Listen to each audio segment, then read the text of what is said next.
Acara dengan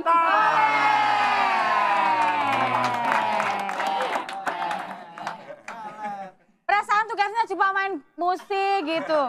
Nggak kita suruh jadi ini backing vokal. Kal. hati-hati jangan sampai ke susu. Nggak boleh ngomongin yang namanya kesusu. Oke, masih kita lanjut dengan Bapak Bambang Samirono. Samirene. Oke. Iya, Pak Bambang. Pak Bambang, ini. Iya. Itu Pak saya yang tanya. Di situ juga boleh, di sini juga boleh. Oke Pak Bambang, tadi kan sudah sekilas menceritakan tentang sejarahnya menjadi petugas forensik. Dan sampai saat ini kurang lebih berapa tahun itu Pak? Kira-kira 32 tahun. Wah, 32 tahun, boleh tepuk tangan. Iya. Ngaco di sini 32 tahun. 32 tahun.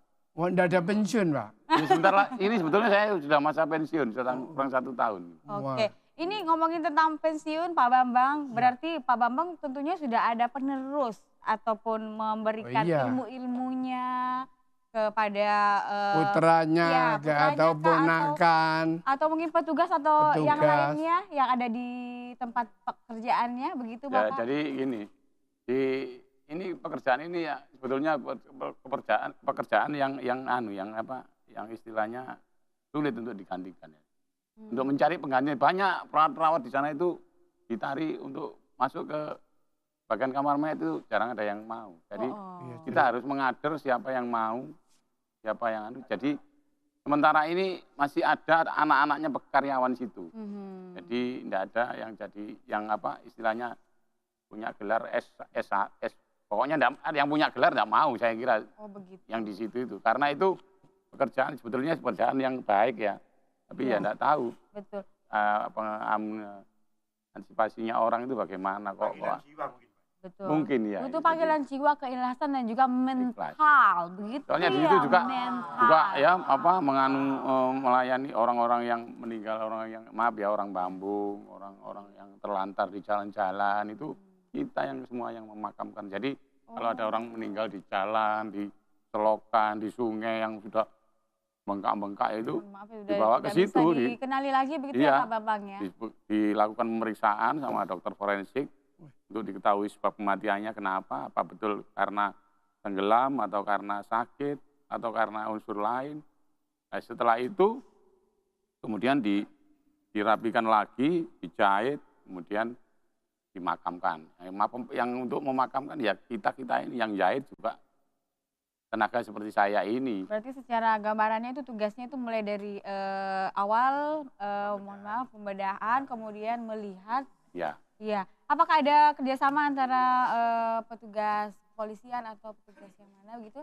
Jadi terkait Mbak, kepolisian, kejaksaan, sama petugas forensik. Jadi kepolisian itu yang menemukan ini, yang meminta maksudnya untuk dimintakan visum. Kemudian kita yang menentukan sebab kematiannya, kemudian kalau sudah ketemu, jaksa yang menentukan hukumannya.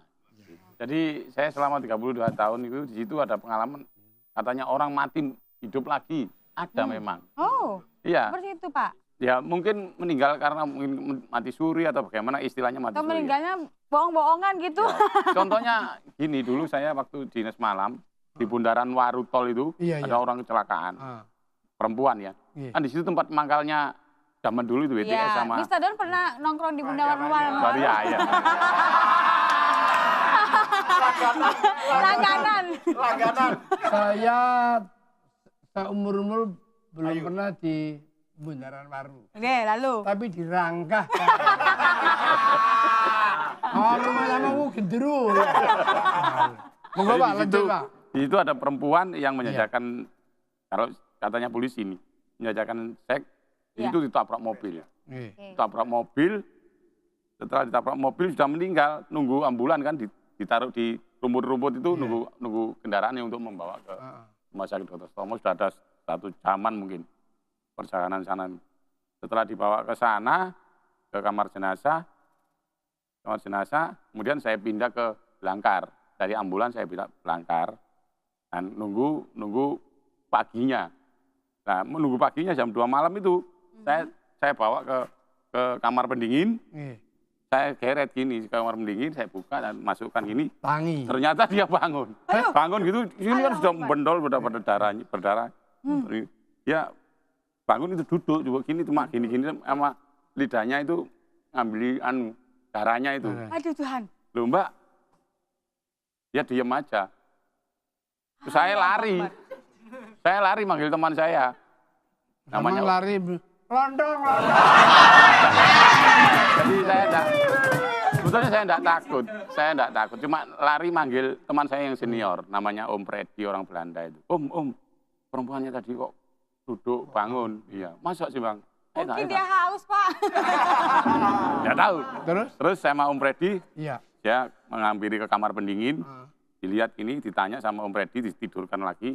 Ternyata dia masih hidup, dibawa ke UGD. Allahu Akbar. Dibawa ke UGD itu untuk pengobatan selanjutnya maksudnya sama Om Freddy. Ternyata dia tidak kembali lagi ke kamar mayat, berarti dia masih hidup. Tuhan. Jadi seperti itu. Iya. Jadi ya mungkin katanya orang mati suri. Banyak sebetulnya hal-hal yang seperti itu banyak ya. Pak Bambang, itu gimana sih perasaannya pas melihat seperti itu? Nggak takut kah Pak? Pas ngobok-ngobok gitu nggak cicik ta gitu? Ya enggak kan, ini kan sudah ada panggilan hati niat. Iya sudah. Betul enggak? Betul. Ya, jadi ya seperti orang yang meninggal karena tenggelam di sungai itu sudah ada pelatungnya besar-besar segini-segini.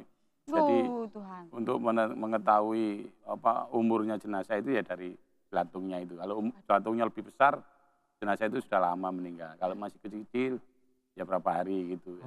Itu ada rumusnya sendiri yang tahu hanya dokter forensik. Jadi untuk mengetahui orang ini meninggalnya kapan, karena sudah membusuk ya, sudah meninggalnya kapan ya dari belatungnya itu, dari set itu.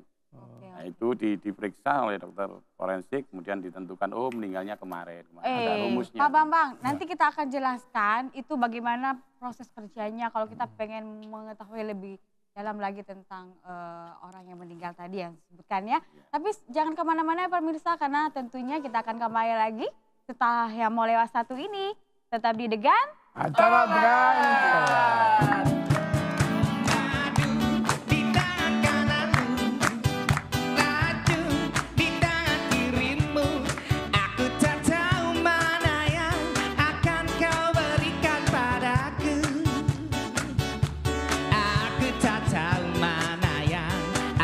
Kau berikan